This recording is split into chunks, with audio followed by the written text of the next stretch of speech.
Welcome back to Red Hawk Media. Today we're taking a look at how to import clips from an AVCHD card. We've been using these quad-proof cameras here that you see, and they've worked really well for us. They're rugged, they're durable, but one of the things that we have to be careful of is that the cards don't work exactly like the other cards with the AVCHD. All the time I hear from students, there's no clips on here.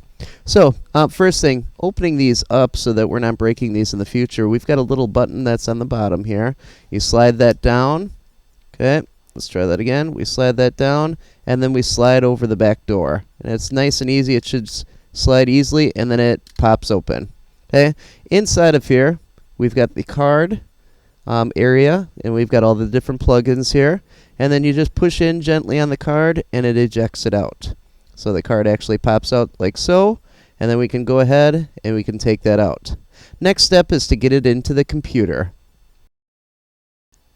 Now on our iMacs, we've got this card slot that's already built in, works out perfectly with the cards. I'm now going to take the card that I ejected from the camera, and I'm going to insert that into the side. And you can see the slot here on the side. Be careful not to put it into the super drive because it will slide all the way into there.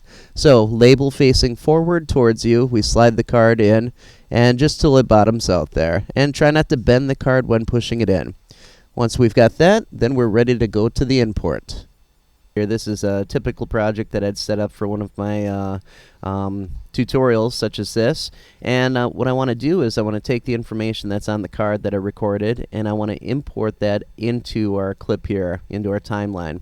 Now the file type that these cameras are saving at is what they call an AVCHD, and the cool thing about that is it compresses everything into one file. That's easy to find on the card. The uncool thing about it is the only way you can really see what the compressed contents are is to come into a movie editor such as iMovie, Final Cut, Adobe Premiere, something like that, and then actually go through the import process. So it takes away the card's ability to work like a flash drive.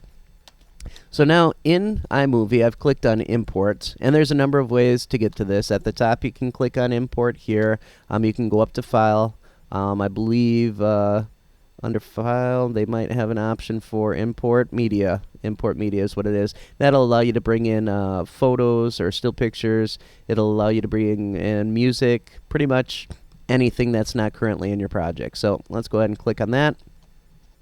And now we're over to the actual import window here.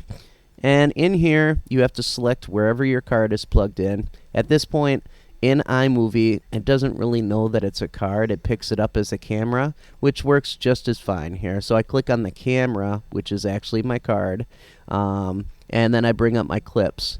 A nice thing in here in iMovie is it gives me the thumbnails, and I can kind of scrub through them to see what's going on in here.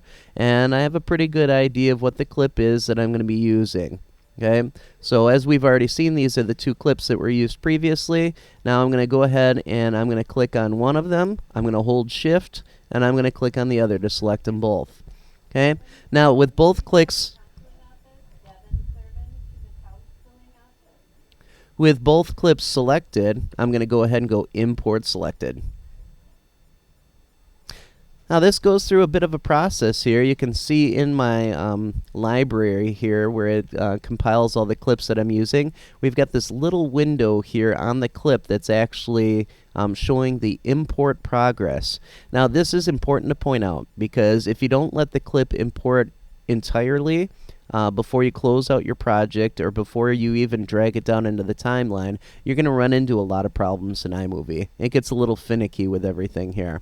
So I go ahead and I'm going to go ahead and grab this clip, and I can click on it at this point and double click, and it'll select the whole thing. Once I've got that, I can go ahead and grab that, drag it down into my timeline here, and I drag that out. So that's the first one, and then the second one is a little bit further down where I've already showed you here about how to import the clip into your computer. So I double click on that, and now I'm going to drag that down into my timeline, wait for everything to bump over there, and I've got my two clips in here.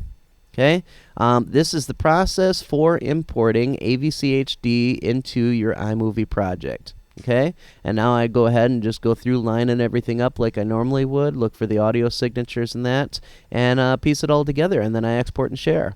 All right. Thanks again for joining us for another episode of Red Hawk Media.